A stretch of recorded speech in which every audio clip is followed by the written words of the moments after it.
Olá, gente. Boa tarde, né? Já pela minha terceira tentativa, estou tentando ver se concluo aquele vídeo que nós começamos na última semana e no finalzinho teve uma defasagem. O som ficou desincronizado do que estava mostrando na imagem, a imagem às vezes travando, não sei se por conta do meu computador está lento, eu sei que terminou tendo que reeditar o vídeo, eliminar a parte final, mas tem uma parte importante que eu estava querendo falar para vocês, que é o como utilizar o GeoGebra para poder estar implementando aqueles algoritmos para poder você calcular os zeros de funções usando aqueles velhos critérios tipo o método da bissecção, o método da falsa posição, o método da iteração linear, né? Newton-Raphson, da secante e etc. Né? Bom, aquela parte eu estava ilustrando como você utilizar o GeoGebra, pelo menos no caso do método da bissecção, e estava mostrando para vocês como adaptar o que eu havia escrito lá para o método da falsa posição, e sugeria a vocês como exercício estarem testando hoje demais. Eu vou ver se procuro ser mais breve hoje na utilização desses recursos, né? Pelo menos só para concluir essa parte, já que ficou pendente no meio do caminho. Durante a semana eu converso com vocês. Agora há pouco eu gravei bem uma hora de vídeo para concluir, aí o computador resolveu travar logo no finalzinho e não tinha como eu parar o vídeo, para pelo menos aproveitar a parte que foi gravada. Infelizmente fui tentar novamente, a construção lá em cima reiniciou, espero que ela não reinicie agora novamente para fazer barulho, mas qualquer coisa eu dou uma pausa, pelo menos espero que não trave, né, e possa estar fazendo pausa, né? E a gente se comunica aí pelo WhatsApp durante a semana. Eu acrescentei uma questão naquela lista que eu encaminhei para vocês, depois eu reencaminho, eu vou mostrar, mas é apenas naquela parte finalzinha de utilizar esses métodos para os casos particulares das funções serem polinomiais. As funções polinomiais ficam uma situação bem específica, onde você pode utilizar certas propriedades dos polinômios, não só ponderar quanto à existência das raízes dentro de determinados intervalos, bem como um algoritmozinho para fazer a conta de uma forma bem adequada para o uso de recursos de computação, né? Bom, a ideia em princípio não seria estar fazendo uso do Python, inclusive você pode usar o Python também, naturalmente, mas naquele ambiente onde a gente estava desenvolvendo para utilizar com o GeoGebra, você pode inclusive escrever todo o algoritmo para poder, em um clique só, o programa só parar quando o erro já estiver de acordo com o que você pré-estabelece. Ali é por uma questão de didática, a gente fez para que cada passo da interação do cálculo fosse feito por você próprio ativando através de um botão, né? Só para poder você ir percebendo o quão próximo, o quão rápido, né? Cada algoritmo desse chega à sua solução. Quantos passos, basicamente, você chega a estar obtendo o erro de uma determinada ordem, né? Claro que quando você bota os códigos para poder ser feito de forma imediata, no clique só já saiu o resultado, o computador é rápido, você não dá para ter noção de o quanto foi mais veloz um ou outro, né? Bom, é isso aí. Deixa eu mostrar aqui de onde nós tínhamos parado no último vídeo, só por uma questão de sincronismo, né? Nós estávamos falando de um ambiente que eu estava sugerindo para vocês aprenderem alguns comandos do JavaScript. Só lembrando que o JavaScript, em verdade, é um programa, né? A linguagem, né? Programa é um conjunto de linhas utilizando os comandos de uma linguagem, né? Com um determinado propósito, mas no caso seria uma linguagem, né? Mas o propósito não é exatamente para a gente estar aplicando em cálculo numérico, né? Naturalmente que é de se esperar que lá não seja tão eficiente assim do ponto de vista de velocidade, dependendo do contexto com que você aplica. É uma linguagem direcionada para você manipular códigos na elaboração de páginas dinâmicas da internet, em código HTML. Você quer fazer com que determinados elementos alterem suas propriedades de acordo com a interação com o cliente que está navegando. Aí ele tem bem mais recursos do que apenas as manipulações de cálculos matemáticos. Mas os recursos de matemática, basicamente o que você faz em termos de conta é pegar dados numéricos, seja de um ponto, quando você bota no sistema de coordenadas, ou seja mesmo diretamente, você atribuindo valores para essas entradas, né? E fazer as manipulações de contas de acordo com o seu propósito, né? Aqui, no nosso caso, a gente vai pegar os dados iniciais, que é uma função, e os intervalos, e através dos critérios de algoritmo para se calcular os zeros, você vai estar implementando, fazendo contas, manipulações para poder obter o valor da raiz, pelo menos dentro de uma proximidade que não ultrapasse um determinado erro pré-determinado, né, pré-estabelecido. As manipulações são meramente matemáticas, né? Então você não vai utilizar muito dos outros recursos que teria essa linguagem. Por isso que eu gostaria de estar enfatizando apenas os comandos dela relacionado com as operações, né? Certamente, como tem rotinas que tem uma hora que dependendo dos resultados das contas, você vai tomar decisão. Por exemplo, quando você faz aquela conta do valor intermediário do método da bisseção, você precisa verificar se o valor no meio ficou do mesmo lado do extremo esquerdo ou ficou do mesmo lado do extremo direito. Aí você vai tomar uma decisão, dependendo do valor, se é positivo ou negativo, se tem o mesmo sinal, você vai trocar os valores. Bom, nessas tomadas de decisão, você usa comandos de loop da linguagem, tipo se ou par. Bom, no programa especificamente a gente fica mais a par disso, né?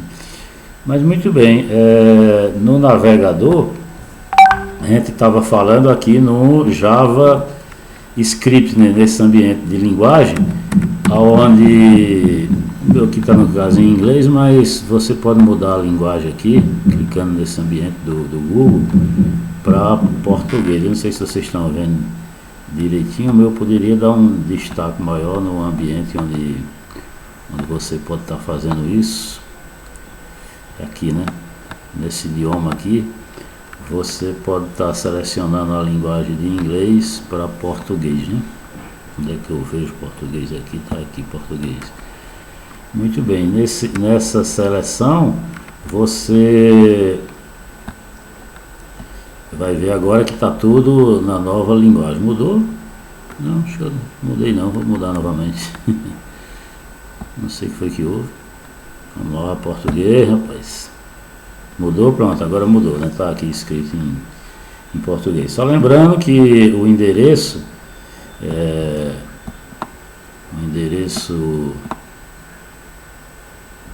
do ambiente onde eu sugeri vocês acessarem para poder implementar o código é esse aqui, né? W3School. Procure no Google, W3School, W3 e www, né? School de escola, é em inglês, né? E espaço JavaScript, que você vai cair nesse ambiente. Esse ambiente tem vários tutoriais para você aprender HTML, CSS, que é tudo conjunto para poder você estar manipulando código HTML. JavaScript também é com esse propósito. SQL, linguagem para banco de dados. Python, que também é utilizado para desenvolver páginas, mas mais do que isso, você pode desenvolver, tem vários recursos como JavaScript para poder você estar desenvolvendo o que você se propõe aqui nos nossos algoritmos. PHP também é uma linguagem que pode estar sendo usada. Bootstrap já é outra linguagem relacionada com recurso de visual, né? Muito bem, mas o que eu queria me ater era meramente aos comandos que estão relacionados com os objetivos maiores. Como eu disse, os comandos principais é o de atribuição de variáveis, que geralmente você usa o var de variáveis para fazer a atribuição. Para você navegar aqui, você basicamente vem até onde tem os exemplos, terminou a parte relacionada do que ele está falando, você depois vem para o próximo item. Quando você vem para o próximo, vou apertar aqui, né? Simplesmente a próxima linha que ele vai apareceu em inglês de novo, foi? Será que eu vou ter que estar corrigindo toda vez? Não é possível, seleciona a linguagem. Bom, se for vocês, é bom que vocês estão treinando o inglês, senão ele está atualizando, meu computador está meio lento, para falar a verdade, né? Quando você pula esse próximo aqui, é a mesma coisa você vir aqui e clicar no próximo item que está no menu ao lado esquerdo, né? Aí a introdução, que é a linguagem, ele faz o blá blá blá mais ou menos para deixar iterado. Como esses conteúdos de cada item desses são breves, Acho que eu recomendo que faça, só mais porque vocês vão entendendo como que se processa a linguagem, né? Mas o que interessa mais para a gente, do ponto de vista que a gente vai fazer, são os comandos de atribuições de variáveis. Tá aqui as variáveis, deixa eu ir direto para lá. Geralmente você usa, como eu já mostrei acho, na aula passada, alguns pontos. Você bota var, alguma coisa e dá o valor, né? Ou pode botar só var, dizer que ele está reservando aquele nome para aquela variável e depois você fazer a atribuição. Você poderia fazer assim. Aqui é uma forma de você estar verificando o exemplo em prática. Ele está fazendo x igual a 5. Aí você poderia fazer assim também, né? X, ponto e vírgula. Uma observação, toda linha de comando da linguagem JavaScript sempre tem que terminar com um ponto e vírgula. É assim JavaScript, é assim PHP e algumas outras linguagens. Tem umas que terminam com 2 pontos. Não sei dizer qual atualmente, mas mudança de linguagem às vezes é só de sintaxe, de como vocês escrevem. No caso do Python não, o que identifica que você terminou é quando a linha não tem mais nada em frente e você já está na próxima linha, né? No Python você não precisa desses pontos e vírgula para poder escrever o comando, mas para justificar o final de um comando é esse, você já está indo para outra linha de comando. Aí você pode fazer, ali você deu nome à variável, aqui você está atribuindo valor para ela. A linguagem, o que tinha sido feito antes aqui é a mesma coisa, né? Se você for rodar, você vai ver que vai sair a mesma coisa no comando aqui, não mudou nada, né? Se você fosse atribuir outros valores, por exemplo, igual a 3, eu boto 4, igual a 7, 4 vezes 7, 28. Ao invés de somar, deixa eu botar multiplicar, né? 4 vezes 7, 28, quando você rodar vai sair 28. Em vez de 4 você botar y igual a 2, e em vez de estrela eu botasse 2 estrelas. Essas 2 estrelas tem o mesmo papel dos acentos circunflexos, né? A cangaia que a gente está acostumado a chamar, que significa potência. Aqui eu estou calculando a variável x elevado à variável y. Ficaria 4 vezes 4, que é 4 ao quadrado, né? Deve dar 16 o resultado, né? Tá aqui. Como eu disse, esse símbolo tem o mesmo significado desse aqui, né? Da cangaia, né? Se você for calcular, o resultado vai dar 4 elevado ao quadrado de 6. Agora não entendi.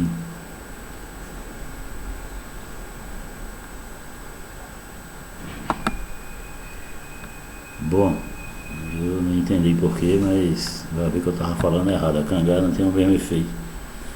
Mas pelo que eu sei, sempre tem. É porque tem que estar mais próximo, né? Acho que é isso. Não, então o significado é outro, eu já estou errando. A potência é o 2 estrelas, como eu falei, né? Fica 4 elevado ao quadrado, que daria 16, né? Bom, em cada exemplo que aparecer, você pode clicar naquele veja como funcionando. Aqui aparece o código HTML e combinado com o código HTML tem a parte da linguagem Explico que vai rodar. Quando essa página vai ser carregada, ele carrega todos os elementos. Isso aqui é o código padrão do HTML, tem esse termo que entra no início da página e no final da página. O corpo da página, geralmente entre o corpo e o HTML tem algumas instruções para formatação da página, que no caso aqui é uma página simples. Não tem nada. H2 é um nome de título, né, que fica, eu poderia botar até H1 que muda que a letra fica maior, né? Se você for observar lá no título. Aqui é o conteúdo que aparece quando o navegador roda a página, né? Observe que só fez aumentar, né? Um parágrafo, peito de parágrafo, que é o que está sendo escrito aqui, que está sendo simplesmente dizendo que tudo que tem escrito aqui entre esse P e P está escrito cá. Aqui ele abriu um novo parágrafo, mas não botou nada escrito dentro. Se você botar alguma coisa aqui, Jaime, por exemplo, se for rodar, vai sair lá a palavra Jaime junto. Quer dizer, não está saindo porque esse script aqui, quando eu rodo a página, se eu botar qualquer, eu teria que apagar tudo que tem aqui nos scripts para poder sair a palavra Jaime, né? Eu vou apagar, depois eu colo, né? Só para você ver que sai o nome Jaime, né? Que é o que está escrito aqui. Aí o que ele está fazendo é estar substituindo. Deixa eu colocar o código. Quando a página carrega, que ele vai rodar isso aqui faz simplesmente esse comando aqui de JavaScript, está substituindo esse elemento que tem nome demo. Se fosse algum outro elemento com outro nome, ele substitui no outro. Vou até trocar isso aqui, que eu posso estar fazendo, só para você ver, né? Colocar isso aqui e vou botar um outro parágrafo, né? Em vez de demo, vou botar teste. E agora eu tenho que dizer que eu vou alterar o parágrafo teste, né? Eu botei teste. Eu vou até apagar aqui o Jaime para você ver. Vou botar qualquer outra coisa. O que eu colocar aqui é irrelevante, não vai sair, né? Eu botei teste em inglês e aqui botei em português. Tem que ser igual, né? Quando você for rodar, vai aparecer um parágrafo com o nome Jaime, vai aparecer outro parágrafo aqui com o resultado desse script, que faz o que? O resultado, em verdade, é o que está aqui, o que ele vai substituir. Ele vai colocar naquele parágrafo isso que ele está colocando aqui. Essa aspa não aparece, que isso é de string. Essa string aqui é o valor de Z dois pontos, ele botou espaço, aí depois fechou a string e ele está emendando junto com a string agora o valor da variável Z aqui que foi calculada, né? Que no caso vai ser 4 ao quadrado é 16. Vai sair escrito, quando eu clicar Home aqui, um parágrafo aqui embaixo com esses valores. O valor da variável Z é 16. Pronto, olha lá. Bom, apenas para poder fazer um teste, vocês naturalmente quando estiver brincando com esses scripts, vocês vão poder fazer a critério de vocês. Aproveita para ir aprendendo também um pouquinho de HTML, né? É bom a gente estar aprendendo como funcionam as coisas, que às vezes você precisa mudar detalhezinho, você sabe como muda, né? O padrão desses tutoriais, geralmente ele coloca exemplo, você testa, que é nada mais do que você ver o código funcionando, se você estivesse com uma página naquele código rodando no servidor. Quando alguém carrega, aquele código sempre vai estar rodando e produzindo os comandos que está sendo determinado, né? Muito bem, mas os comandos de atribuições, que geralmente é var é o nome da variável, var podia ser o nome da variável se fosse string. Se fosse string, quando você vai atribuir valores, você bota entre aspas, ou aspa dupla, ou apenas uma aspa, o significado é o mesmo. Acho que aqui embaixo tem exemplo de atribuição usando olha aqui, um exemplo de atribuição de número decimal, quando tem pontos, a vírgula, né, do caso da gente, como é em inglês, que a linguagem roda, aqui é um número 3,14, né? Ele está fazendo uma atribuição a essa variável com o nome pi. O nome de uma variável não é necessário ser só uma letra, não. Pode ter várias, pode ser uma palavra grande. Aqui é o nome da variável e o valor que você está atribuindo já de cara a ela, né? Essa variável aqui, ele está atribuindo a ele o valor, como é uma string é palavras ou expressões, né? Observe que pode conter espaço. Pode conter até números também, já andou e botar mais números aí. Você está atribuindo valores a essa variável, né? Então tem variáveis de todos os tipos. Tem variável numérica, que essas numéricas você pode estar introduzindo também var, aí bota espaço int para dizer que é inteiro, ou bota float para dizer que é decimal, double float, que tem um comprimento maior. Tem várias formas de você atribuir, né? Durante os cursos vocês não estão vendo as sintaxes dessas variáveis, como é que pode ser atribuída. Então, como eu disse, o que a gente vai precisar vai ser, no início, atribuir valores a algumas variáveis. Muitas vezes esses valores vêm dos elementos que você está definindo lá no GeoGebra. Os quantificadores, que, por exemplo, se for um ponto, tem a abscissa ordenada. Pode ser os valores dessa abscissa e ordenada. E uma vez que você atribui os valores, você vai fazer as manipulações de conta. Aí você pode estar usando funções que você mesmo constrói através dos operadores clássicos de aritmética, que é soma, subtração, multiplicação e divisão, que basicamente são os mesmos, né? Soma, subtração, multiplicação, o da potência, como eu falei, o da divisão. Esse aqui é o módulo, né? Alguém pode entender o que é módulo? Se eu boto x barra y, deixa eu ver se tem um exemplo aqui que eu mostro para vocês. Tem um exemplo aqui, x mais y. Eu vou botar, em vez de x, vou botar 27, e aqui eu vou botar 10, né? Não, falta eu botar o símbolo do módulo, né?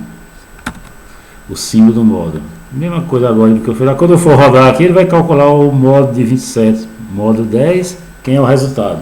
O módulo é nada mais do que o resto da divisão. 27, quando você divide por 10, quem é o resto da divisão? É um número que está entre 0 e 9, né? Nesse caso aqui, 2 vezes 10 é 20, sobra 7. O resultado vai ser 7 aqui, né? Rodou, saiu 7. Esse é o símbolo da operação de módulo. Quociente, né? Em álgebra a gente aprende a trabalhar com essa operação. Então, os comandos de aritmética é esse. Vou falar um pouco mais sobre... Tem mais comandos, bem mais, mas a gente, no princípio, vai usar mais as operações básicas. Não precisa saber de tantos assim, não. Com o passar do tempo, você vai aprendendo. Tem as expressões de colchete, chaves e parênteses, né, que você usa de acordo com a ordem que você quer que a operação proceda. Esse operador mais, o que ele faz é aumentar o valor. Naquele exemplo eu poderia estar fazendo ele para você ver. Vamos fazer isso aqui, né? Tá aqui get element x mais. Eu vou fazer. Não, ele não atribuiu valores a x, né? Esse não tá bom para a gente usar. Seria bom usar um outro. Eu poderia editar aqui mesmo, eu vou pegar um outro, mas aqui ele usa x, né? Vamos testar esse de atribuição. Ele atribui valor a x e depois faz a conta, né? Ele atribui aqui diretamente, né? Eu vou fazer o seguinte, eu vou botar, cadê, onde é que ele faz a atribuição? Lá ele dizia, mas aqui é outra coisa. Digamos que x fosse, ele não está dizendo o valor é x, digamos que x foi 100. Ao invés de botar mais 50, eu vou botar mais e depois multiplicar por 3. Observe que o resultado não vai sair 450. Quando você faz esse mais, o mais é o que faz nada mais pegar o valor que ele está tomando aqui, que se fosse uma variável x, ele está pegando x e somando uma unidade a mais. Ele vai pegar esse 100, somar uma unidade, esse mais nada mais do que somar 1, né? E multiplicar por 3. Vai ficar 101 vezes 3 dá quanto? 453, né? Vamos rodar aqui e você vai ver o resultado. Eu já estou falando uma coisa, não está sendo, porque eu tenho que usar como atribuição. Ou ele não faz a conta assim.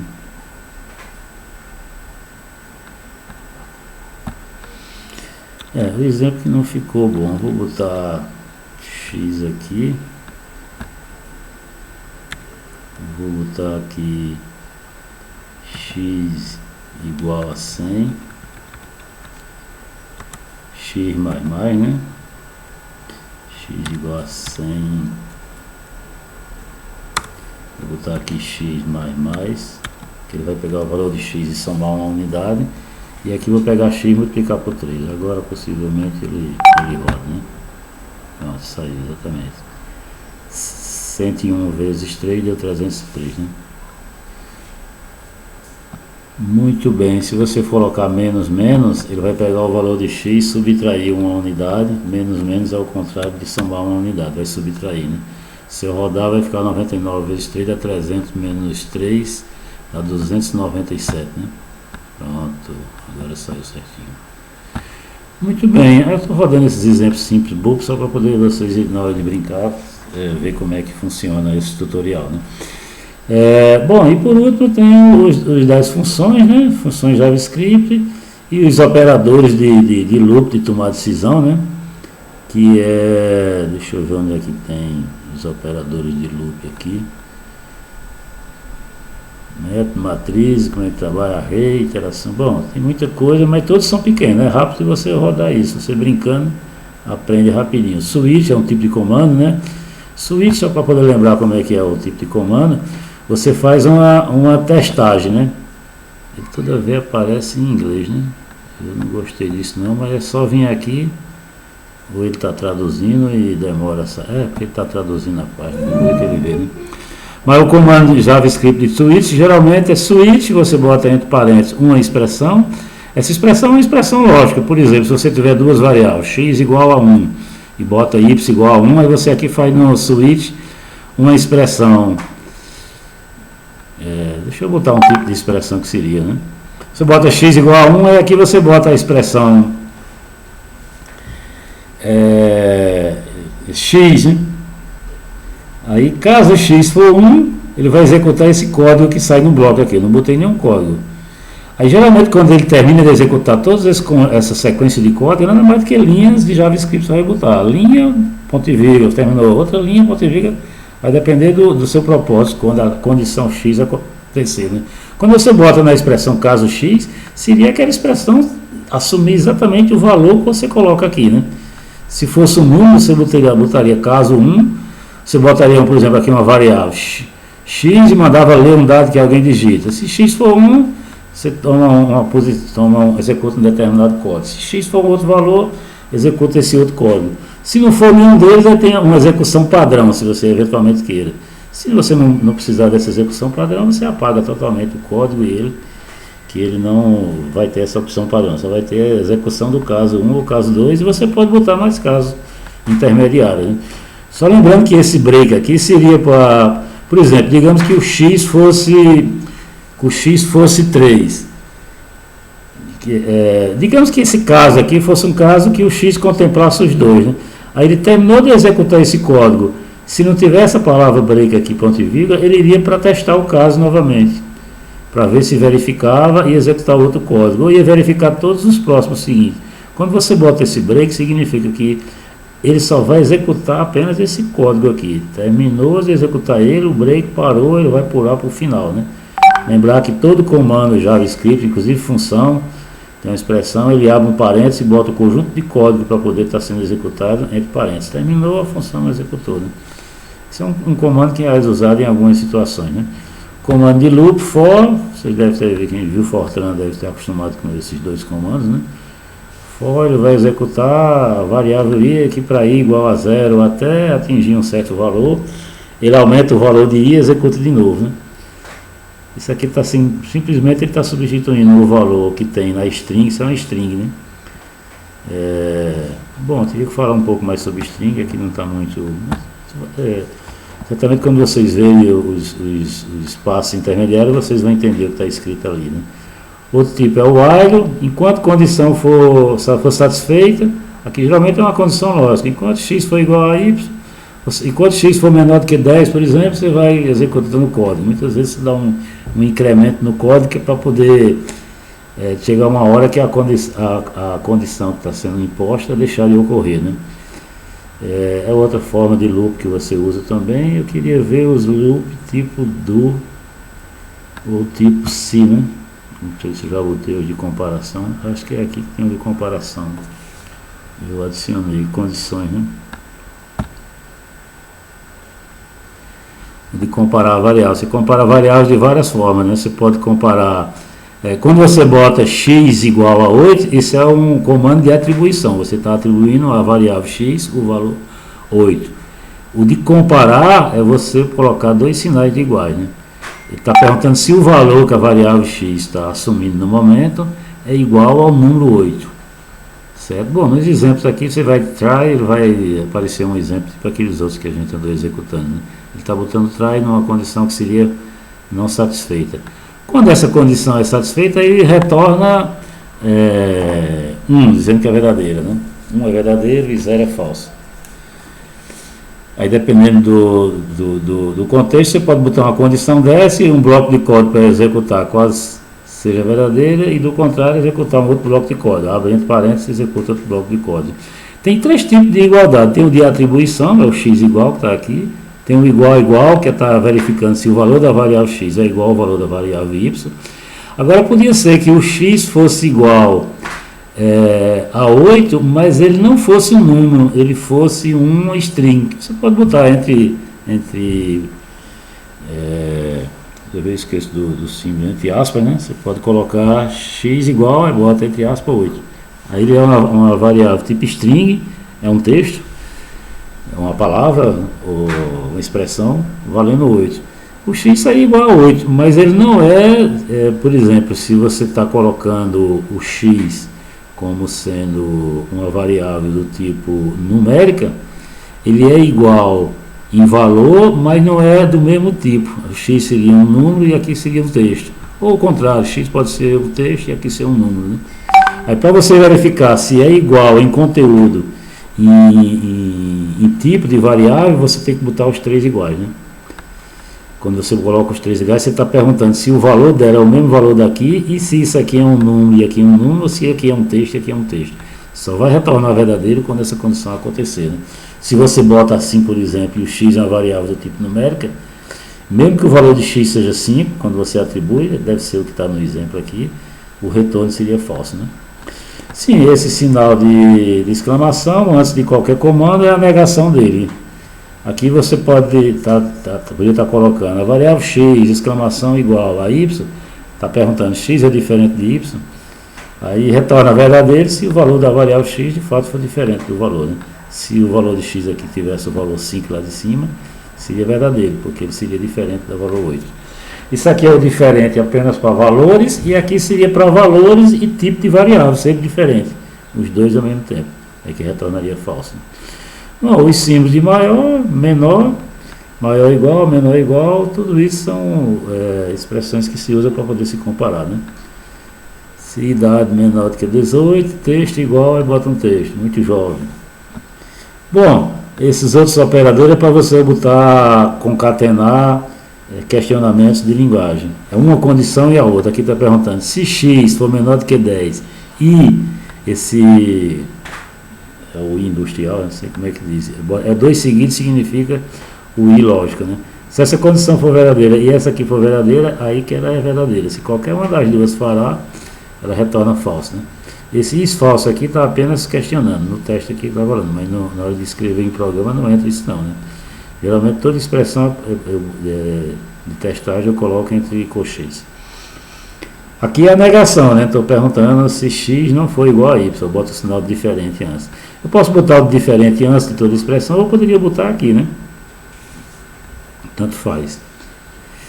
Muito bem, eu vou deixar, eu queria ver o comando de condição, a se, né? O se acho que é o que aparece aqui, né? Acho que é o que mais a gente usa, né?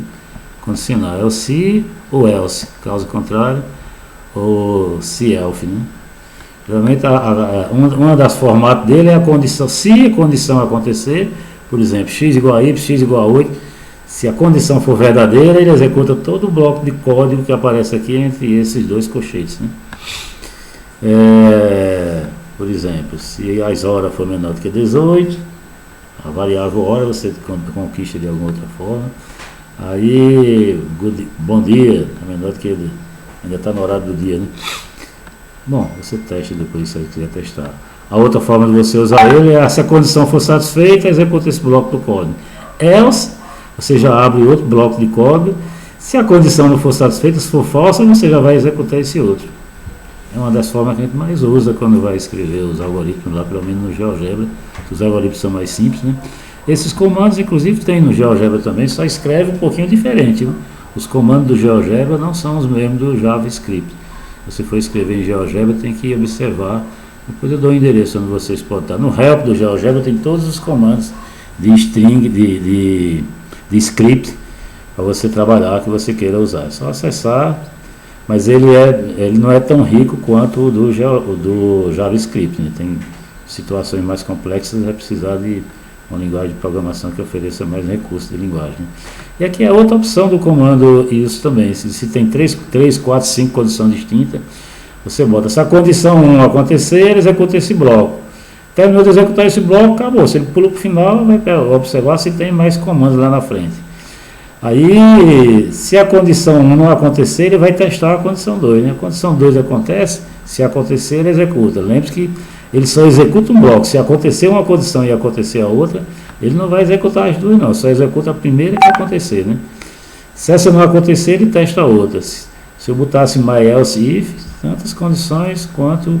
Enquanto não fosse testando, ele ia verificar a próxima. Essa daqui seria caso contrário. Nenhuma das da cima verificou, ele executa necessariamente essa. É opcional você botar essa condição, não é obrigado não. Digamos que você quer verificar só em duas situações. Possível, você bota só uma condição acontece, outra acontece, se não acontecer nenhuma das duas, pulou para frente, você vai só deixar de botar a condição de negação das duas outras, né? Ele está dando um exemplo aqui, se o tempo for menor do que 10 horas, bom dia. Se o tempo, ele executou a primeira, né? Se ele executou a primeira, ele já não vai executar a terceira. Se a primeira for verdadeira, ele não vai executar nem essa, nem essa. Quando ele pergunta aqui se o tempo é menor do que 20, Aí se o tempo for menor do que 20, para ele vir perguntar, ele já deve ser maior do que 10, né? Porque ele não executou dessa. Quando ele está essa pergunta aqui, é equivalente a dizer, é menor do que 20 e maior do que 10, porque essa daqui ele já testou. Senão, para ele chegar aqui, ele tem que não ter executado essa aqui, né? Significa que o tempo aqui é maior do que 10 e menor do que 20. Então, bom dia, né? Está no horário ainda, não é... Bom, em inglês tem logo cedo da manhã, o dia que vai até nesse horário das 20 horas, e passou desse horário, é boa noite, né? Muito bem. Bom, basicamente esses comandos que eu queria fazer como você rever, para apenas ter uma base de trabalhar com JavaScript. Naturalmente que esse não é o último caminho para se aprender JavaScript. Tem alguns cursos, tem os da Udemy, se digitar já, curso JavaScript é o que mais aparece no Google, né? Outra coisa também no YouTube, se você verificar, o que mais tem são cursos básicos para poder você manipular a utilização de JavaScript, principalmente com propósito matemático. Você faça uma busca refinada, né? Use JavaScript para cálculo matemático. Aí você vai ver exemplos e aulas sendo dadas. Eu vou deixar essa parte aí, o trabalho de você estar aprendendo. Eu queria estar voltando lá para o meu GeoGebra, que é onde eu estou fazendo uso um pouquinho dessa linguagem, para poder estar apresentando para vocês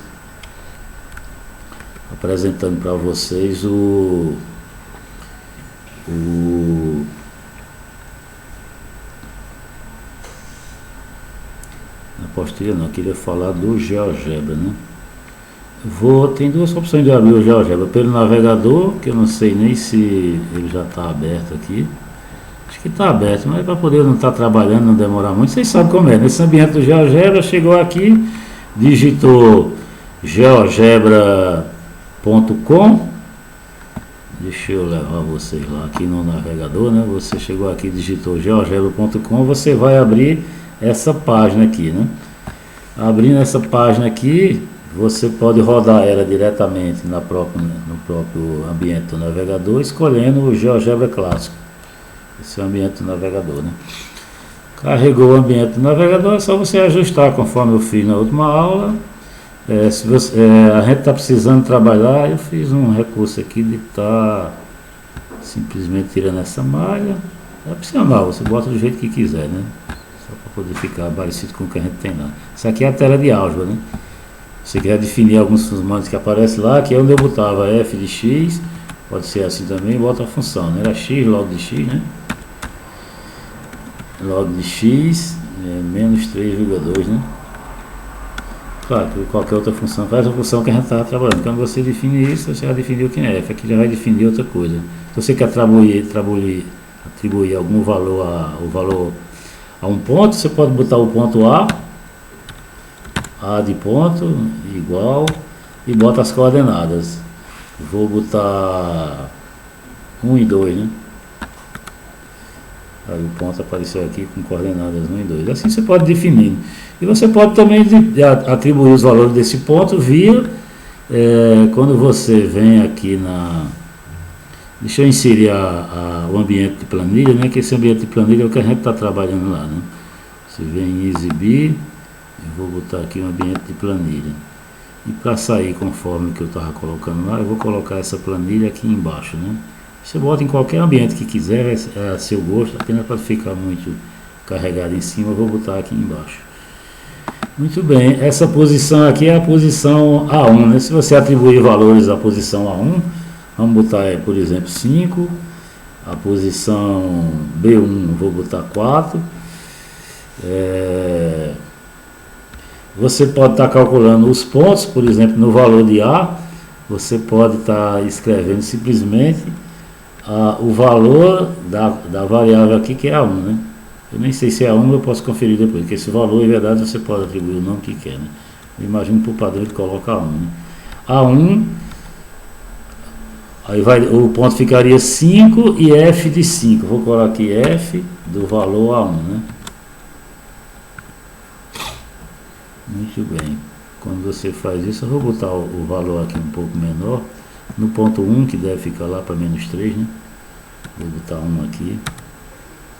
Tá aqui. O valor do ponto agora ficou com coordenadas 1 e menos 3,2, né? Por coincidência, né? um ponto B, o ponto A está sendo com esse valor aí. Só você pode distribuir no ponto B, eu poderia estar colocando B maiúsculo, ponto geralmente se escreve com ponto maiúsculo, vou botar a coordenada agora B1, né? A variável se escreve assim, vírgula, F de B1. B1 ficou 4, F de B1 dá 2, F de 4 dá 2 alguma coisa, tá ali o ponto B, né? Muito bem. Eu ensinei mais ou menos como vocês trabalham nesse ambiente. Se quiser colocar botão aqui nessa parte, botar algum botão para executar código, é aqui que vocês veem, né? E escolhe o botão, clicou o local onde quer que saia o botão, aqui é o nome, você vai botar o botão, né? Vou botar nome do método, né? Digamos um método que você quer usar. Aqui onde seria o código que você vai estar escrevendo para executar. Se você quiser, já tiver o código de cabeça, você escreve logo, senão você pode escrever depois, né? Tá aqui o nome do botão, toda vez que você executar, clicar nele, ele vai executar o código que você escreve ali, né? Outra forma de acessar o código é por aqui, lado direito do mouse, configurações. Aí você vem, aqui o nome do botão, você dá o nome que quiser, né? Se quiser fazer manipulações nele também, até desviar a posição que ele se encontra, tem várias formas de você mudar. E aqui na parte de programação você vai escrever o código, né? Por exemplo, eu vou escrever que toda vez que eu clico no código,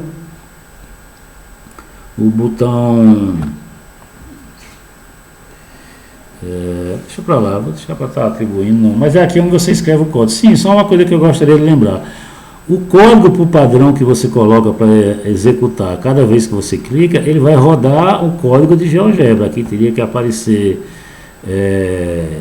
instruções de script ou de manipulação nesses objetos, em qualquer valores que apareça aqui em cada um desses pontos, no código que você escreve, na linguagem de GeoGebra, né, de script de GeoGebra, que posso até uma aula depois detalhar um pouco mais sobre esses códigos, pelo menos no ambiente internet, onde vocês podem mais aprender sobre eles. Mas se for rodar código em JavaScript, que é o objetivo da gente, você vai ter que escolher aqui JavaScript e aqui atribuir um applet que vai fazer a comunicação com os dados que são rodados no programa aqui, com os dados das variáveis que existem nesse ambiente. Eu não vou estar querendo escrever nenhum código por enquanto, mas geralmente é um applet que você pode atribuir valor a ele, acho que é Java Applet, não, GGB de GeoGebra, né? Applet, eu não sei se é app ou acho que é applet.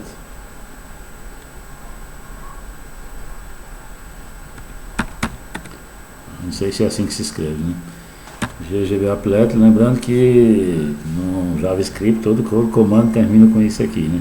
E aqui você agora, ao invés de estar botando G-Applet, você pode estar botando o comando G desse applet, ponto, e escrever agora os comandos que você quer que vai estar executando. Eu vou lá no ambiente que eu abri, vou até fechar isso aqui, porque essa coisa aqui às vezes deixa rodando mais lento. Vou torcer para que ele não rode por enquanto, né? Aqui fica pegando memória do meu computador e termina ficando mais lento. Eu vou voltar para o ambiente que do meu GeoGebra local, que eu acho que eu nem carreguei ainda, né? Deixa eu ver se eu carreguei. Carreguei, tá aqui. Pronto, esse aqui é o meu GeoGebra local. O ambiente não é aquele da internet. Eu tenho um programa instalado no meu computador, eu abri esse aplicativo que está rodando aqui, foi aquele que eu mandei para vocês, é o algoritmo 1, se não me engano o nome do arquivo, né? Bom, irrelevante, foi aquele algoritmo que eu mandei para vocês, né? Aí aqui tá os botões que eu já inicializei, os valores para atribuir variáveis, que eu ensinei isso na última exposição. Esse comando aqui, como está maior, toda vez ele sai maior, acho que é porque eu não salvei, né? Lado direito do mouse, propriedades, aí você vem aqui em estilo, ele está grandão, deixa eu botar ele um pouquinho menor, né? Vamos botar, acho que 4 está de bom tamanho, né? Já que eu botei 4 ele, vamos botar o A4 também, né? Não, já está 4, vamos botar 5 só para ficar um pouco maior, né?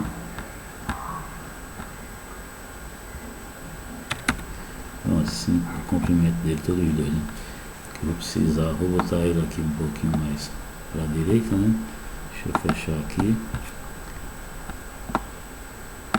para ficar, não tomar muito espaço, né? Você até colocar aí do lado, né? Deixa aqui mesmo, né? Esse eu estou arrastando ele, colocando em alguns pontos, mas se você quer que ele fique fixo na sua linguagem no programa, vai lá direito do mouse e você bota aqui lock objeto. Quando você lock, você não consegue arrastar ele mais para canto nenhum, né? Muito bem, isso aqui na outra bola eu tinha colocado a variável A aqui. Geralmente para poder mudar é só digitar em cima, mas como tem várias variáveis com esse nome A, às vezes eu digito e sai, ao invés da letra, ele coloca o valor da variável que dá o número, né? Esse aqui que eu estou querendo que seja o valor do número que aparece no início do intervalo, né? Que eu estou chamando de A, né?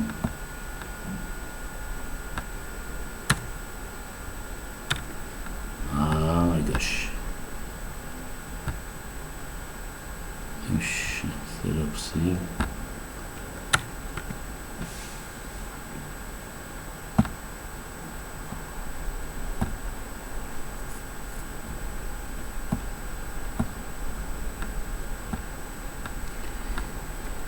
Atribui o valor e por que você não vai? Vamos ver se fazendo aqui se ele vai. Agora foi, né? Eu tinha que dar o ok aqui, pensando que o ok ia fechar, mas para fechar é cá, né? No da variável B acho que está correto, não mudei nada não, né? No A também espero não ter mudado, os valores básicos é o A1. Ele está vinculado com a posição A1, que eu atribuí esses valores. Não, é o da posição A1, linha A, posição 1, né? O daqui já vai ser o A2, né? O A2 é um valor numérico, né? Esses comandos aqui estão vinculados com os valores da coluna 2, porque eu atribuí para poder iniciar o limite do intervalo, e à medida que eu for clicando no método da bisseção, ele ia executando, alterando os valores aqui conforme o algoritmo que a gente escreveu lá, né? Só lembrando que o botão no método da bisseção, como eu falei, se eu clicar aqui já sai direto, né? As opções, né? Lá onde tem script é programação em português, né? Tá aqui exatamente aquela coisa que eu falei relacionada com quando você quer executar, clicou o botão, os comandos que aparecem aqui vão ser executados. Se eu não botar aqui para ser JavaScript, ele vai rodar como sendo GeoGebra, e daria erro, né? Que aqui está uma linguagem escrita com comandos JavaScript. Só para poder você testar, eu vou fechar deixando GeoGebra aqui, você vai ver que quando eu clicar no botão vai sair uma mensagem de erro, né? Método de sessão, dizendo que é um erro, porque ele não entendeu a linha 2 como sendo um comando do GeoGebra, tá? Um comando de JavaScript, né? E eu coloquei como sendo GeoGebra. Os comandos que aparecem aqui são comandos de JavaScript, eu tenho que dizer a linguagem que eu estou escrevendo lá em cima, né? Toda vez que eu clicar, vai ser executado isso aqui. Eu podia estar botando esses comandos aqui na atualização. Quando o botão fosse atualizado por qualquer motivo, atualizado. Aqui é porque é um botão, geralmente o objetivo está clicando. Então, toda vez que eu clicar, ele vai executar essas operações que tem aqui. Observe que as operações que eu estou fazendo aqui é simplesmente executar um passo da rotina do nosso critério, do método de calcular as raízes. É apenas um passo, né? Para poder vocês terem a ideia de quantos passos ele chega a estar obtendo a aproximação desejada. Eu botei aqui o tamanho da aproximação, que você pode estar inserindo diretamente. Então, a aproximação pode ser pelo valor da função, que é calculado aqui, né? Se você estiver querendo que pare, quando esse valor ficar menor do que isso, você bota na sua programação para ir executando os passos até enquanto esse valor não ficar menor do que o de cá, né? Enquanto for maior, né? Ou você pode botar na distância entre os dois pontos da variável independente, no eixo X, né? Quando eles estão bem pertinho um do outro por essa distância, o problema é que às vezes poderia estar bem fora do intervalo, pertinho, e a raiz está bem aqui, né? Mas observe que como ele vai fazendo de forma que o intervalo está sempre contendo a raiz e os intervalos vão se apertando, e a raiz sempre está dentro dos extremos desses dois intervalos, então quando essa distância for pequenininha, a raiz está dentro desse intervalo, né? O valor do ponto que está dentro desse intervalo e a raiz considerada, o erro vai ser ainda menor do que essas duas distâncias aqui, né? Então, ele chega a dar uma boa mensuração do quão próximo o valor encontrado de xn, que seria a raiz, a proximidade, tá, do valor real que a gente desconhece, né? Bom, e aqui o que esse programa faz nada mais do que, quando eu faço isso, ele vai, através desse applet, fazer a comunicação com os valores do ambiente do GeoGebra, né? O que eu fiz aqui, usando a linguagem de JavaScript, eu estou atribuindo a uma variável chamada A2 o valor que ele obtém via o applet da posição A2, né? Que está sendo 1. A variável A2 do JavaScript está sendo igual a G, pega o applet, get value, obter o valor dessa variável aqui, tá? Obter o valor do ambiente GeoGebra que está lá em A2, né? Get valor B2, mesma forma. E aqui eu estou fazendo as operações, né? Eu peguei o valor H2 ele está calculando simplesmente como sendo, quando você clica no botão, ele vai fazer o valor de H2 ser o valor que aparece aqui, né? O valor que aparece aqui é a média da soma dos dois, né? Aí o valor que tem aqui, o valor que tem em B2, né? O valor que tem em B2 não, desculpe, em C2, né? O valor que tem em C2, bom, eu poderia estar obtendo como sendo o valor de C2, em vez de ele estar calculando a média novamente dos valores anteriores, né? Eu poderia estar botando aqui simplesmente C2, né? O programa rodaria do mesmo jeito, porque C2 já é a média no passo anterior, né? Ele está fazendo novamente calculando a média, mas eu até vou botar aqui só para poder vocês verem que não muda, né? Se você botar aqui o valor, não, porque ele está fazendo em função das variáveis, então tem que calcular mesmo, senão eu teria que botar uma outra variável aqui, C2 igual get valor, o valor de C2, né? Como eu não atribuí outra variável, ele está fazendo as contas através dessas duas, né? Ele calcula, mas nada mais do que transpor o valor que teve aqui no passo anterior, vem para cá, e o valor daqui, quando esses dois mudam, automaticamente ele já vai ser reatualizado, porque o valor que tem aqui, se você observar, o valor dele, ele é a média, né? Onde é que está aqui nos básicos? O valor dele é calculado pela média, né? E o botão da bissecção, que sai o código, é onde a gente estava, né?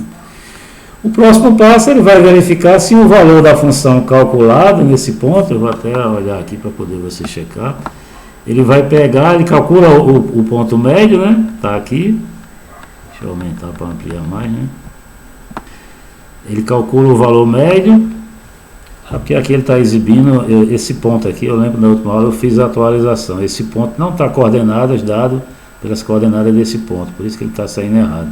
Esse ponto, para ter os valores da mesma coordenada, você tem que botar os valores de A2 e de A2 e de B2, né? Se você for observar as coordenadas do ponto, ele está com A3 e C3, que eu já estava trabalhando nele, eu estava fazendo mudança para poder colocar aqui o script para poder fazer as contas usando o método da falsa posição, né? Para poder você calcular o ponto exato em função desse método, teria que estar sendo A2 e A2. Teria que atualizar todas essas linhas. Bom, como isso ficou na aula passada, eu vou imaginar que vocês estejam vendo, né? Então, bom, nosso objetivo seria transpor todas aquelas contas que a gente fez aqui na hora de calcular o erro utilizando o método da aproximação, o método da bissecção, que é em cada passo pega o ponto intermediário do intervalo. Eu vou agora calcular o próximo ponto usando a reta que une os dois extremos do intervalo, onde eles se interceptam no eixo x, né? Que aí esse ponto agora, para poder estar vinculado com os valores que eu atribuo aqui, você tem que, nesse ponto aqui, dizer que ele está vinculado com a posição A3, não com a posição A2, né? Eu vou definir aqui como sendo A3. Esse valor que vai aparecer aqui é o valor que sai cá, né? Está aqui. O valor que sai aqui é o que está saindo lá, né? Ah, só que ele muda aqui o valor, deixa eu mudar, eu botei 5, não foi? É aqui, estilo. Quando eu vir para o padrão, bota 20, não sei se eu posso configurar. Vou botar 5 o valor dele, né? E o valor de B, que está em 4, né? Aqui eu quero que ele esteja vinculado à posição B3. Deixa eu colocar aqui a posição B3. Ele cresce porque ele está dando posição 20 agora quando eu mudo. Eu vou botar para ser 5, né? 5 está de bom tamanho. Pronto, diminuiu o valor, né? Os valores que aparecem aqui é os que saem cá, né? Muito bem, agora se eu mudar os valores aqui, né, para ficar ponto, eu botei 1 e 5, deixa eu ver aqui, o outro valor, vou botar menor só para poder não ficar muito distante quando eu amplio, vou botar 3 mesmo, né, 1 e 3, pronto, aqui fica melhor da gente ver, né. O valor que a função assume no ponto 1 e o outro o valor que ela assume no ponto 5. Observe que a forma com que eu calculo a coordenada 3 agora não é a média de 1 mais 3 dividido, 1 mais 3 dá 4 dividido por 2 dá 2. Nesse ponto não é no 2. Ele é calculado, você pega a secante que une os dois pontos e onde é que ela intercepta o eixo X, né? Que isso é exatamente o que diz para ser calculado aqui, né? Na apostilha, né? Você usando essa fórmula aqui para calcular o xn, o valor de A3 menos A3, B3 menos A3 vezes F de A3 dividido por F de B menos F de A, né? Que é exatamente o comando que eu coloquei aqui no meu GeoGebra, né? Se você for observar como é que eu calculo a posição xn, o xn é calculado, eu tenho que clicar lá direito no mouse e ver a expressão que ele usa para calcular, tá aqui. O valor dele é exatamente, pega o A menos, aqui tem uma fração, né? Entre parênteses, B menos A vezes F de A, tudo relacionado com essa posição, 3, né? Dividido pela diferença. É exatamente aquela expressão. Eu poderia estar calculando, eu posso estar calculando dessa forma, substituindo a expressão, ou simplesmente poderia estar definindo geometricamente, calculando a interseção dessa reta com o eixo X. Essa interseção vai dar um único ponto. Eu pegaria esse ponto, eu pegaria a variável x do ponto determinado, né? Geometricamente. Pelo GeoGebra eu poderia estar fazendo isso por esse outro caminho. Que o método da falsa posição, sempre em cada passo eu faço isso. Calculou o ponto, eu calculo o valor da função.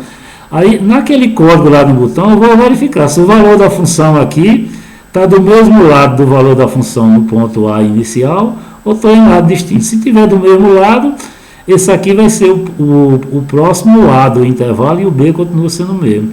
Se tivesse do lado de cima, o A continuaria sendo o mesmo e iria mudar o B, né? Essa condição é avaliada exatamente aqui quando eu estou executando o meu script, né?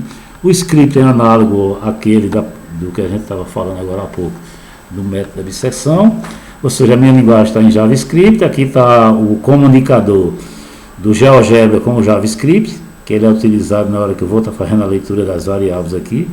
Eu estou lendo as variáveis. Observe que eu não estou mais tomando os pontos iniciais e finais para calcular a média, porque eu não faço média, né? Eu estou pegando simplesmente, automaticamente, esse ponto é calculado via aquela expressão da forma, e quando eu clico uma vez no botão, eu vou querer passar esse valor para aqui, que seria o valor calculado no passo anterior. O próximo passo já é calculado automaticamente porque esses valores são atualizados. São atualizados o quê? Pelo script aqui, né? Um comando é atualizar a posição H3, que é o passo anterior calculado, né? É como se eu transportasse esse valor daqui para cá. Você vai ver, toda vez que eu clicar, o valor que tem aqui vai vir para cá, né? Lá no programa, quando eu estiver rodando. E aqui eu vou testar se o sinal ficou embaixo ou não. O sinal eu faço como? O valor de D3, que é o valor da função no ponto A, vezes o valor da função no ponto xn, que eu calculei. Tem o mesmo sinal, quando tiver o mesmo sinal fica positivo, né? Se os dois forem negativos, o produto dá positivo. Se os dois forem positivos, dá positivo. Estou perguntando se tem o mesmo sinal. Se tem o mesmo sinal, é porque o valor de A continua sendo o mesmo, está do mesmo lado, né? Eu faço o valor do A mudar, ser agora o valor calculado em C3, que é o valor do xn, ser esse valor aqui, né? Do contrário, eu faço o B ser o C3, né? Se não acontecer. Esse comando toda vez é executado em cada passo, né? Então, quando você vai executar o programa, simplesmente é isso que você está verificando. Observe que em todas as linhas aqui, eu esqueci de estar observando, eu teria que estar observando, se você for estar reescrevendo essa linguagem para qualquer outro método, deixa eu vir novamente aqui nas configurações para você ver o código que aparece, né? Os textos básicos. O que eu estou querendo verificar é se cada posição dessa, as contas que aparecem, está vinculada aos dados tomados aqui, não aos dados tomados no ponto anterior, né? na posição, aqui é a posição A3, tem que ser tudo nessa linha, B3, isso aqui é calcular a média, está tudo com 3, estou calculando em função dos valores anteriores, o valor da função no ponto A3 está certo, o valor da função no ponto C3, que seria o xn, né? Essa diferença aqui nem era necessária no método da bissecção, no método da falsa posição eu não preciso disso, porque aqui nada mais seria uma forma de eu estar mensurando o erro, a diferença em cada passo, quanto que vai estar dividindo, né?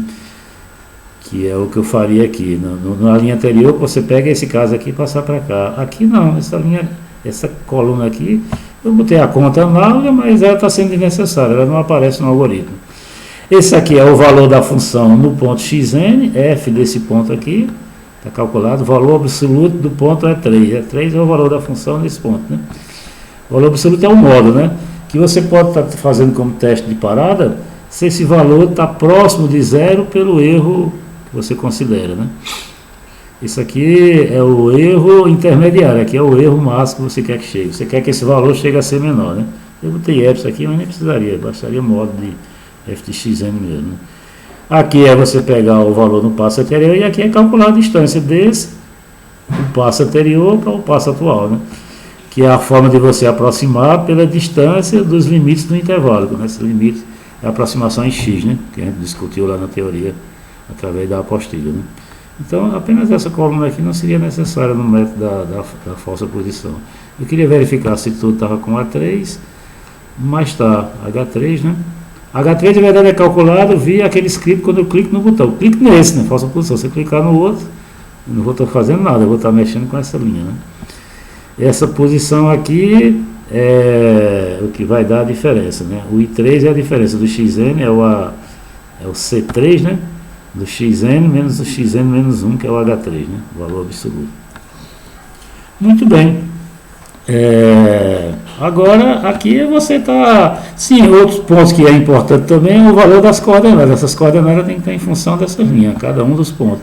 Esse ponto aqui é o valor do B3, que eu já falei, é o valor da variável B3. Eu botei esse asterisco, mas nem precisa, tanto faz, né? Se você deixar só B3, acho que o cálculo é feito da mesma forma, né? O da variável A, que está relacionada com o valor do ponto A, né? Deixa eu ver. Cadê o ponto? Está aqui, o valor da variável do ponto A, as coordenadas dele é A3 e o F de A3, né? Que dá o ponto, né? Esse ponto aqui que eu estou calculando é simplesmente o ponto de coordenadas xn e 0, né? Esse ponto aqui é o ponto xn0, que é o C3, o xn é o C3, né? É o ponto calculado via aquele algoritmo. Lembrar que o C3 é calculado usando aquela formulazinha da apostilha, né? Essa que nós falamos aqui, né? Dá por essa forma, né? A forma que determina o método da falsa posição. Se você for usar qualquer um dos outros métodos, basicamente é o que você teria que mudar lá no algoritmo, você tem que mudar essa fórmula que está calculando as coordenadas desse ponto, né? Que é calculado aqui. Em qualquer outro método que você for estar escrevendo aqui essas colunas, o que fizer sentido, onde você for calculando o enésimo passo, aqui você vai mudar a expressão, né? De acordo com o método que você utilizar, né? Muito bem, falta outro ponto. Esse ponto aqui é o valor da função no ponto C3, né? Eu podia estar calculando o valor da função no ponto C3 diretamente, mas eu acho que eu fiz de outra forma. Eu fiz como sendo a interseção do segmento de reta passando por A na direção perpendicular com o grafo da função, né? Foi feito de outra forma, foi feito geométrico, mas pode ser feito literalmente calculando o valor da função no ponto C3 determinado aqui, não mudaria nada, esse ponto iria ser o mesmo, né? Muito bem, vamos rodar o programa só para ver quantos passos a gente determina. À medida que você clica no botão, você vai ver que esse valor daqui vai vir para aqui, né, que é o passo anterior. Esses pontos limite vão ser alterados de acordo com se está do mesmo lado. A gente já sabe que está no mesmo lado, né? Então o próximo intervalo, o A vai ser esse valor aqui, né? E o B vai ser 3, né? Esse valor vai vir para aqui e vai vir para aqui também, né? Quando a gente clicar nesse botão, né? Aqui o valor foi para cá também, 2,94, e aqui foi um novo valor calculado segundo Agora, nesse novo valor, agora acho que eu vou ter que ampliar bem muito para poder conseguir enxergar, né? Você simplesmente vai pegar a reta secante que passou bem pertinho do ponto agora, né? Onde cruza, né? Você pegou a reta secante passando pelo ponto A. A função está passando aí constante. Se você não ampliar bem muito, não dá para ver, né? O ponto A e B está bem distante. Olha a função. Passou aqui bem. Deu quase lá, né? Mas o erro ainda não chegou a ser menor. O erro está medindo aqui, né? No valor da função, observe que deu bem pequenininho, né? Já deu, se brincar, menor do que o de lá. Se você estivesse ponderando para calcular pelo valor da função, já teria chegado numa proximidade razoável pelo valor da raiz, né? Mas como eu estou medindo pela distância dos intervalos, a distância do intervalo é o extremo, de lá para cá, ainda está muito grande, né? Não está uma mensuração. Se eu estivesse calculando pelo valor, já estaria razoável, né? Bom, observe que ele tem o mesmo sinal do valor A. Como ele tem o mesmo valor, o sinal do valor A, o valor calculado aqui vai vir para A de novo, e esse valor vai vir para aqui, quando você clicar no próximo passo, né? E o B vai continuar sendo o mesmo, né? Clicar uma vez, o valor anterior veio para cá e veio para aqui de novo, né? Vamos ver se está no mesmo ponto ainda. A cada ponto desse ele vai pegar a reta secante passando pelo novo ponto A calculado, e o ponto F de B ficou fixo, né? Aí a reta está passando ainda bem pertinho, deve estar mais próximo ainda, né? Observe que o erro aqui já foi a zero, né? Já foi pela quantidade de casa decimal que eu considerei, né? Se você botar aqui para exibir mais casa decimal, vai aparecer com certeza, né? Mas já está dizendo, basicamente, a distância está tão pequena, embora aqui ainda não ficou menor do que o erro da testa, bem que já ficou também, né? Eu já teria chegado na raiz, né? Mas observe que, como eu vim observando, os dois estão no mesmo, o A tem o mesmo sinal do A. Se você clicar novamente, o valor que vai aparecer aqui vem para o A. Como essa função é côncava, está naquela situação que o B fica fixo o tempo inteiro, ele não vai mudar, né? Teria que ser uma função um pouquinho diferente para poder... Tem hora que o valor que está aqui no xn não iria para o A, iria para o B, né? Só que não é o caso dessa função, né? Muito bem. Então, talvez se eu botasse aqui um valor um pouquinho diferente, até ele saísse. Mas não vamos testar no caso, não. Mas outra coisa que eu estava fazendo na última aula e não cheguei a fazer. Deixa eu inicializar, né? Posso inicializar aqui botando 1 ou 2 mesmo, né?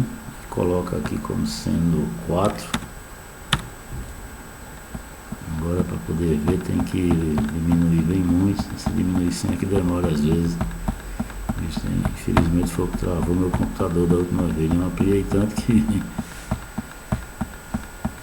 esse programa fica gravando na memória para você voltar atrás cada rotina dessa. E tudo isso é memória. Como ele não está com muita memória, aí calcula. No valor 2,4, o intervalo está de 2 até 4, né? Aí eu passo a reta secante, por onde passou.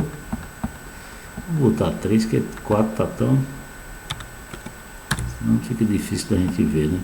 Pronto, tá aqui a situação, né? Tá a reta no ponto 2 até 4, a reta secante vai e passa por aqui, né? Um critério que eu estava fazendo na última vez é que, digamos que você quer destacar, quer fazer com que o ponto, ou mesmo o valor da variável x, fique vermelho, enquanto não chegar a eu ter um erro do tamanho que eu quero, né? No tamanho, ou seja, dizer que a raiz ainda não é a raiz calculada com um erro adequado. Você quer... a vantagem do GeoGebra é que você pode fazer as contas e botar sinalizadores. Alguma forma de fazer isso no GeoGebra, acho que eu tenho feito na última aula, mas vamos fazer de novo, né? Aqui em configurações, o erro eu vou medir por aqui, né? Quando esse erro ficar menor do que 0,01, eu quero que isso aqui fique verde. Pronto, é o ponto que eu encontrei. E do contrário, vermelho, porque ele não acessou ainda. Estou falando verde e vermelho, mas poderia ser qualquer outra cor, né?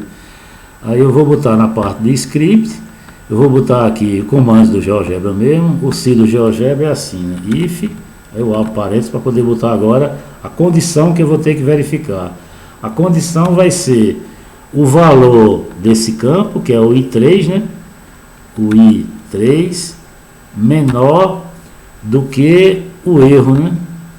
Outra vez eu tive dificuldade para copiar. Deixa eu ver se agora eu copio. Pior que eu não copio. Onde é que eu tenho o teclado? Até aqui o teclado. No teclado a gente consegue, né? No teclado, cadê os símbolos? Não, ABC. Tá aqui, né? Vou digitar um F, não sei nem onde é que ele está digitando. É ali, né? É só fazer um copiar-colar, né? Tá aqui o valor de apps. Ctrl X, eu usei esse teclado só provisoriamente para fazer, porque no teclado não tem como copiar diretamente. Eu estava querendo mexer aqui, né? Estava usando o código daqui, ou era de cá, nem sei mais, era aqui, né?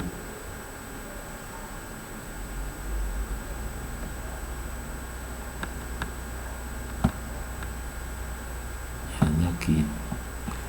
Quando de 3 for menor do que o valor dessa variável EPS, Ctrl V, para colar, né?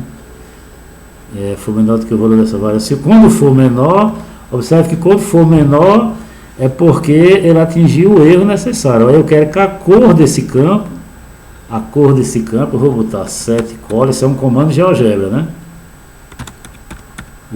O 7 é para ser maiúsculo. Ele já corrige automaticamente. 7 cola. Eu vou botar aqui agora o valor dessa variável, que é C3, né? Onde vou estar calculando, C3. E agora eu vou botar a proporção de cor vermelho, verde ou azul, né? Como eu quero que fique verde se for maior, se for menor, já atingiu o erro, o verde é 0, 1, 0, 0 de azul. Essa soma desses três, não faltou uma vírgula aqui, né? Os comandos de GeoGebra é bem chato. Se você botar um espaço aqui, ele já não atende, né? Você tem que botar colado. Mas tudo isso aí vocês vão aprender quando estiver trabalhando. Mais na frente eu falo um pouquinho sobre esses comandos do GeoGebra, né? Eu estou dizendo aqui, se essa condição for menor, as cores desse objeto aqui, C3, eu botei esse objeto, mas podia ser o ponto A, o ponto B, até mesmo um botão desse, se você quiser atribuir o valor do botão, é só pegar o nome do botão e substituir aqui, que o botão fica com a cor que dizendo que já está calculado. Você é quem diz onde é que quer mudar a cor, né? Pode ser a cor até da figura mesmo, né? Estou botando ali por questão de opção, né? A cor dele vai ficar verde, né? Quando for menor. Do contrário, se não for menor, se for maior, aí você escolhe qualquer outra cor, né? Ctrl C, Ctrl V, que é mais rápido. Não tem esse parênteses. Eu vou fechar aqui o parênteses do if, né? O comando if termina aqui, né?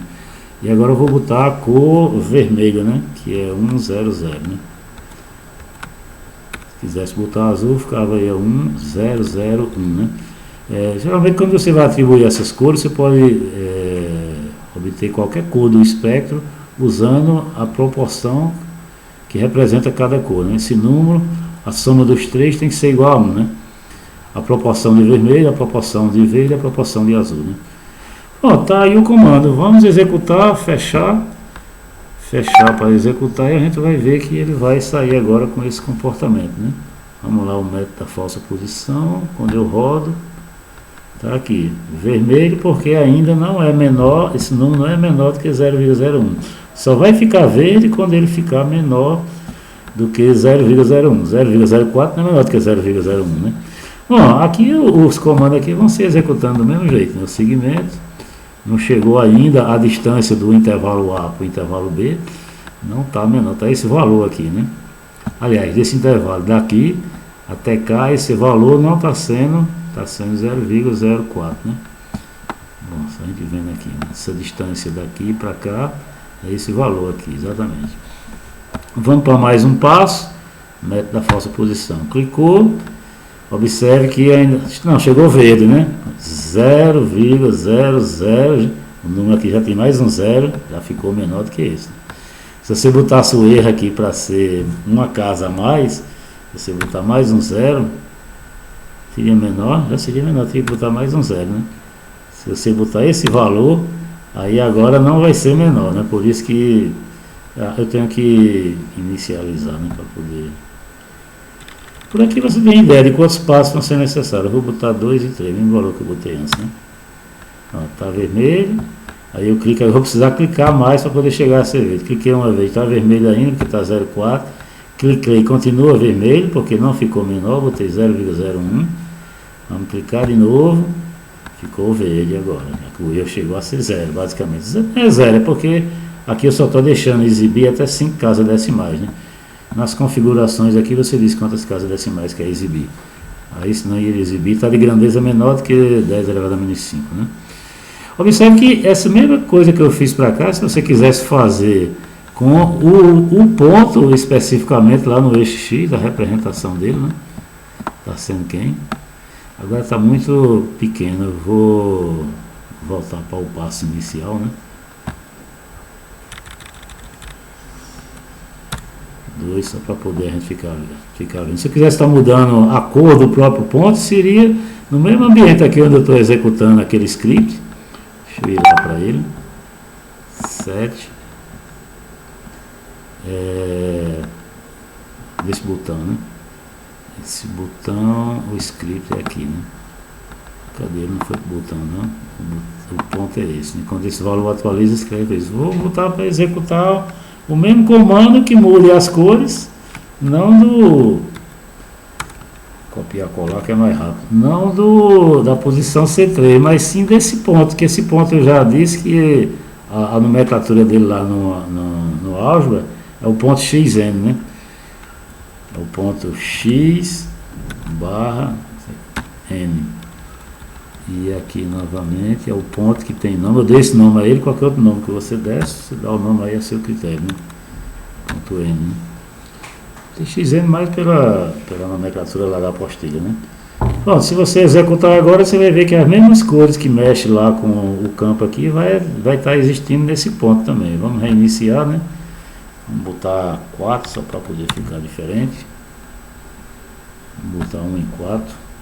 4 foi muito para longe, ficou... Melhor botar 1 e 3, né? Pronto, tá aqui. O ponto está vermelho porque o erro não satisfez ainda. Quando o erro chegar na ordem 0, vou botar aqui menor para não demorar muito, né? Pronto, vamos lá. Ou seja, quando aqui ficar verde, o ponto vai ficar verde também. Ele ficou praticamente em cima do preto, por isso não dá para a gente distinguir, né? Mas tá lá, o ponto também ficando vermelho, né? Método da falsa posição, etc. Ficou verde. O ponto agora deve estar verde também, né? Porque o comando, basicamente a rotina já que eu executei foi a mesma. Significa que o erro já está dentro de uma margem aceitável, né? Do ponto de vista do tamanho do erro que a gente desejava, né? Maria, ele aproximou, foi tão próximo aqui que quase a gente não vê ele agora, né? Tá aqui, bem pertinho já da raiz, né? Um erro bem pequenininho, né? Tá próximo. Bom, é isso aí, gente. Meu propósito com a apresentação desse algoritmo é que vocês, nessas próximas linhas aqui dessa planilha, vocês coloquem em cada linha os respectivos métodos. Claro que tem algumas contas que a gente faz em algumas colunas aqui, que dependendo do método não é necessário. Por exemplo, o método da iteração linear, você vai precisar de uma função f e de uma g. De uma g, que é uma função que você quer enquanto ponto fixo para ela. Você vai atribuir valores. Naturalmente, você tem que checar antes para poder saber se esse critério é convergente para aquela função dada, porque se não for convergente, tu não vai chegar a um erro aceitável nunca. E você vai precisar apenas estar calculando o próximo passo em função do anterior, né? E cada uma dessas testagens, você verificar se o valor da tua função está próxima de xn por um erro que seja da ordem que você pretende obter, né? Ou mesmo no valor da função, né? Tem um critério lá que foi determinado na apostila, vocês vão apenas passar os dados de lá para aqui, né? Fazer isso com o método da iteração linear, tentar responder aqueles exercícios da lista que eu passei para vocês. Vou até exibir a lista aqui novamente para apresentar qual foi o problema novo que eu falei, né?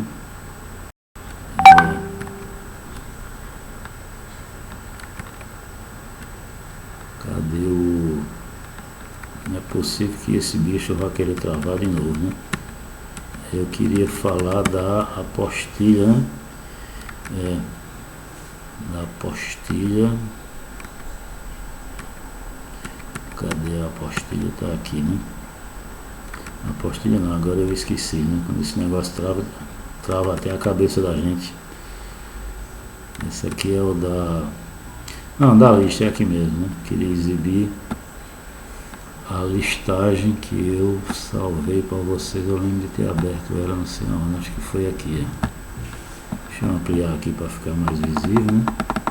Bom, a lista basicamente é a mesma que tinha anterior, né? Eu pretendo que vocês brinquem com essa coisa. Tem uma parte assim um pouco teórica para poder vocês despertar interesse pela leitura, né? E alguns problemas que vocês vão tentar adequar as questões que aparecem lá para o caso aqui, né? A última questão foi essa.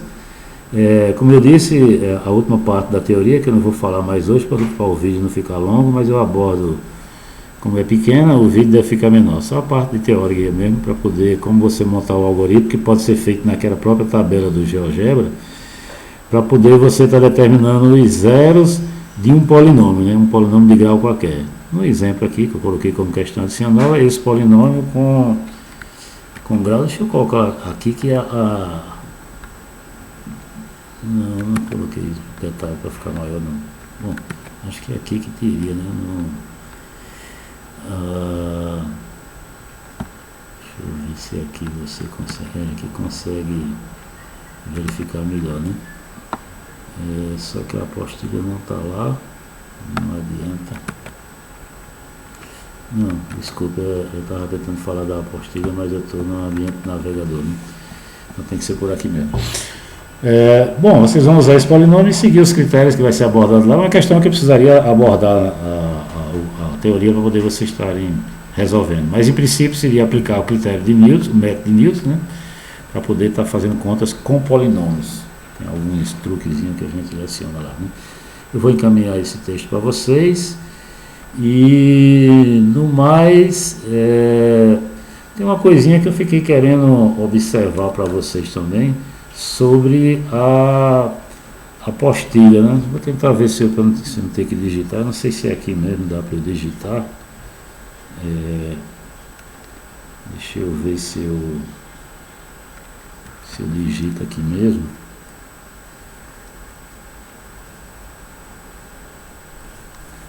Não sei se... estava querendo fazer um gráfico aqui, mas não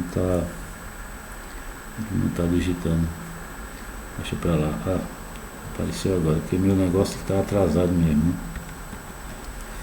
Eu estava querendo fazer um gráfico aqui da situação da função. Quando você vai tentar calcular uma função, digamos que está entre esse ponto e esse. Meu gráfico está horrível. Aí você passa a secante. No método de Newton você passa a secante. Deixa eu tentar passar a secante por outra forma, né? Você passa a secante aqui. Essa secante vai determinar o próximo ponto do método de Newton. Você faz a secante e traz cá. Aí geralmente essa secante ele tem que cair dentro do intervalo entre A e B.